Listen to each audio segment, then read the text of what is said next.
C'est vrai que vous êtes de cette génération qui, en France, avait vraiment lancé le rap. Et on va parler justement d'une série avec Héloïse Goua qui revient sur les débuts du hip-hop en France. Avec une série qui raconte ce moment inouï où une génération comprend qu'elle est en train d'inventer quelque chose.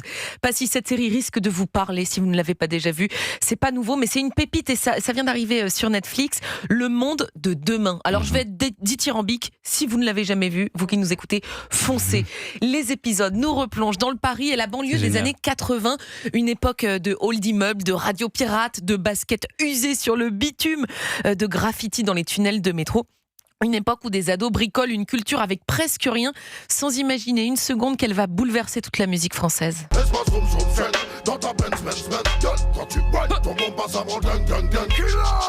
Ça vieillit pas, ça. C'est toujours aussi bon. Alors pour raconter cette naissance du hip-hop, les réalisateurs ne choisissent pas n'importe quel personnage. Vous l'entendez, on suit notamment deux jeunes de Saint-Denis, Didier et Bruno, qui deviendront plus tard Joe Star et Cool Chain du groupe NTM.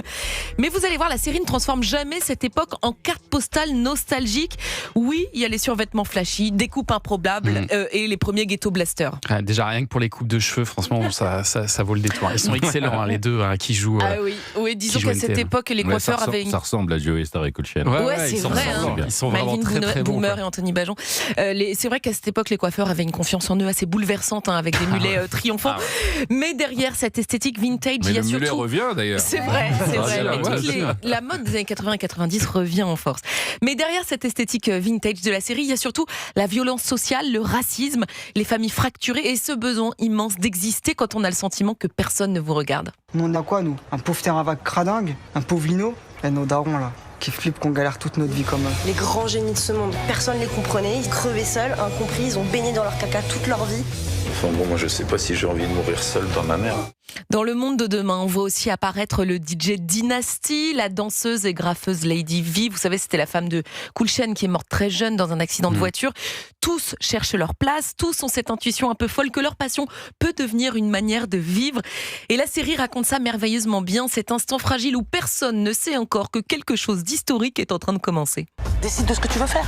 Tu vois comment il faut se battre pour avoir une toute petite place. Je vais enregistrer un disque avec un pote, le premier album de hip-hop en France.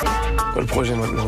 Le projet, c'est conquérir Paris, mon pote. La vraie question, c'est on le fait ou on le fait pas? Et puis on en parlait, il y a les acteurs très ressemblants, Melvin Boomer et Anthony Bajon, ils sont impressionnants dans les rôles des tout jeunes Joe Star et Cool Chain.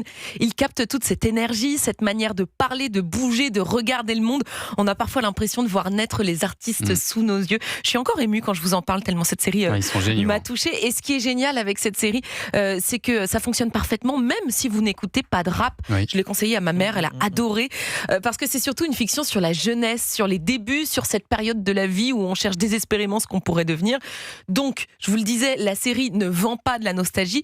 Elle est émouvante parce qu'elle raconte de futurs monuments de la musique, précisément au moment où ils doutent encore d'eux-mêmes. Ce qui est bien, c'est qu'elle raconte aussi, d'une certaine manière, l'arrivée du hip-hop en France. Le point intéressant aussi dans cette série, c'est qu'on aurait pu faire une série juste avec deux points de vue, celle de Joe Star et Cool Chain, et qu'on a élargi à DJ Dynasty. Qui ramène les premiers vinyles des États-Unis. Quand j'étais petit, une soirée de Dynasty, on se battait pour entrer dedans. C'était les premières soirées hip-hop. Et de l'autre côté aussi le point de vue féminin de Lady V, qui est la danseuse. Donc ce point-là est super intéressant dans cette série. Mais alors vous, Passy, vous avez commencé très très jeune le rap, et les premiers qui vous ont donné envie de rapper, c'est eux. Johnny Go et Freeman.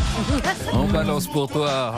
Je me rappelle, je me rappelle encore aujourd'hui, j'étais avec mes potes, on jouait au basket en Haute-Sarcelles, dans un gymnase qui était sur le Haute-Sarcelles, et on avait le Ghetto Blaster, et on avait ça, on avait déjà connu le break, le Smurf, et dès qu'on a entendu ça, on a dit nous aussi on veut rapper.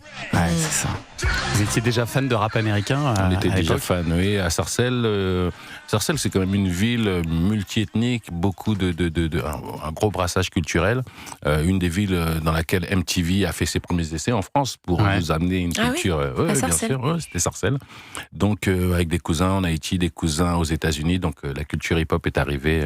Et c'est à Sarcelles que vous avez créé cette association Amer, qui est l'acronyme de Action, Musique et Rap, qui était notre première association en 1901. Quand à 15 ans, on a voulu un petit peu prendre des responsabilités, s'organiser. Vous vous souvenez de vos premiers textes ou pas? Oui, c'était des textes très très fleur bleue, des textes sur Mitterrand, des textes Fleur bleue sur Mitterrand. Enfin, quand je dis fleur bleue, ça veut dire Mitterrand est devenu C'était président. gentil. C'était gentil. Il n'y avait pas de... Vous avez quel âge quand vous les écrivez, ces premiers textes? On a 15 ans. Ah ouais. C'est pas mal comme rime, Mitterrand président. Ouais, C'est déjà ça. il venait de passer, donc on disait, c'était un témoignage de ce qui se passait en France déjà à l'époque, ouais. Mais avec le sourire, sans pique, etc. Ouais. C'est après qu'on s'est, avec Ministère Amer, qu'on est devenu un peu plus...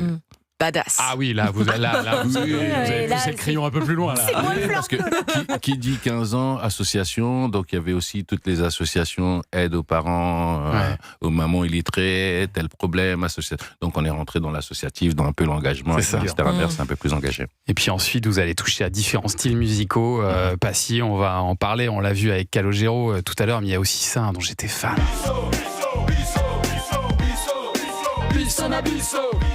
On va en parler dans un instant de cette chanson qui vous a amené très loin. Elle vous a emmené jusqu'à Nelson Mandela.